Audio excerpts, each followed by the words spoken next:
Hi friends, welcome to our channel. చిన్ని serial next episode లో ఏం జరగబోతోందో ఈ వీడియోలో చూసి తెలుసుకుందాం. చిన్ని ఇప్పుడు నా శత్రువు అని అన్న మహి అసలేం జరిగింది అని తెలుసుకోవడానికి ఈ వీడియోని స్కిప్ చేయకుండా ఎండ్ వరకు చూసేయండి.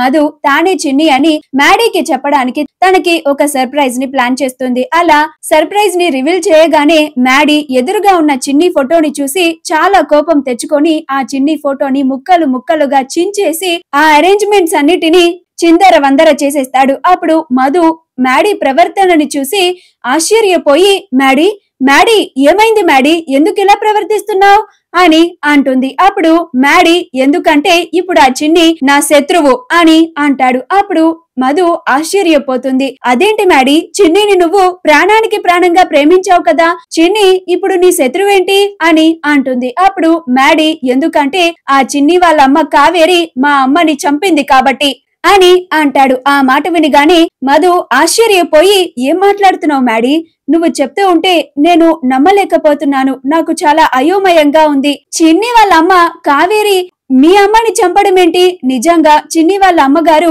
అలాంటి పని చేసుండరు, ఎవరో ఈ తప్పుని చేసి వాళ్ళ అమ్మ మీద నిందని వేసుంటారు అని అంటుంది. అప్పుడు మ్యాడీ నేను కూడా మొదట్లో ఇది నిజం కాదేమో అనుకున్నాను మధు, కానీ సాక్ష్యాధారాలని చూసిన తర్వాత నిజంగానే ఆ చిన్ని వాళ్ళ అమ్మ మా అమ్మని చంపింది అని నమ్మాను. ఇక నుంచి నా జీవితంలో ఆ చిన్నికి ఎలాంటి స్థానమూ లేదు అని కోపంగా వెళ్లిపోతాడు. పెద్దగా వేసుకున్న లాంటి PVG horizon beads agate jade quartz gold plated alloy necklace మీకు కూడా కావాలా? అయితే వెంటనే స్క్రీన్ మీద డిస్ప్లే అవుతున్న షాపింగ్ ఐకాన్ ని కానీ డిస్క్రిప్షన్ లో ఉన్న లింక్ ని క్లిక్ చేసి కానీ వెంటనే మీ ఆర్డర్ ని ప్లేస్ చేసుకోండి. అప్పుడు మధు మ్యాడీ వాళ్ళ అమ్మని మా అమ్మ చంపడం ఏంటి, అసలు ఏం జరుగుతోంది అని అమ్మవారి ముందుకు వెళ్లి బోరున ఏడుస్తూ ఉంటుంది. ఏంటమ్మా ఇది, మా అమ్మ నిజంగా ఒక మనిషి ప్రాణం తీసేంత దుర్మార్గురాలు కాదమ్మా, మా అమ్మ ఎలాంటిదో నీకు తెలుసు కదా, మా అమ్మ నిజంగా జైలుకు వెళ్ళొచ్చింది, మా అమ్మ మీద ఒక కేసు కూడా నడిచింది, అసలు మా అమ్మ మీద ఎవరు కేసు పెట్టారు, ఏం కేసు పెట్టారు, అసలు ఏం జరిగిందో కూడా నాకు తెలీదు. మా అమ్మ తను జైల్లో ఉన్నా కానీ నేను బాగుండాలి అని తను ఎన్నో కష్టాలని పడింది, ఆఖరికి తన ప్రాణాలు పోయే పరిస్థితుల్లో కూడా నేను క్షేమంగా ఉండాలి అని నన్ను ఇప్పుడు పెంచుతున్న మా అమ్మా నాన్నల చేతుల్లో పెట్టి తన ప్రాణాలని విడిచిపెట్టింది.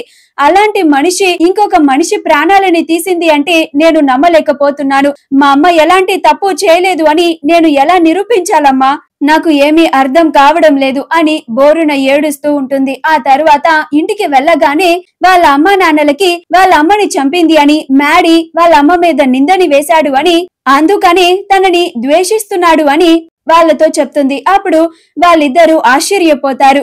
నువ్వు మ్యాడీ మాటలేమీ పట్టించుకోకమ్మా, నిజంగా మీ అమ్మ ఒక దేవత, ఆవిడ ఒకరి ప్రాణాలని కాపాడుతుందే కాని ఒకరి ప్రాణాలని తీసేంత దుర్మార్గురాలైతే కాదమ్మా, అసలు మీ అమ్మని చూసిన వాళ్ళెవ్వరూ మీ అమ్మ అలాంటి పని చేసింది అంటే ఎవ్వరూ నమ్మరు కూడా, పైగా నువ్వంటే ఇంత బాగా తెలిసిన మ్యాడీ మీ అమ్మ మీద ఇంత నింద వేయడం మాకు చాలా ఆశ్చర్యంగా ఉంది అని అంటారు. అప్పుడు మధు అతను నా స్నేహితుడు మ్యాడీ లాగా అనుంటే నేను ఇంతలాగా బాధపడేదాన్ని కాదు నాన్న, అతను నా చిన్ననాటి స్నేహితుడు నా మహి నాన్న, నా మహి మా అమ్మ మీద ఇంత నింద వేస్తే తట్టుకోలేకపోయాను అని బోరున ఏడుస్తూ ఉంటుంది. మా వీడియో గనుక మీకు నచ్చినట్లయితే లైక్ చేయండి, షేర్ చేయండి, మా ఛానల్ ని సబ్స్క్రైబ్ చేసుకోండి, పక్కనే ఉన్న బెల్ ఐకాన్ ని క్లిక్ చేయడం మాత్రం మర్చిపోకండి.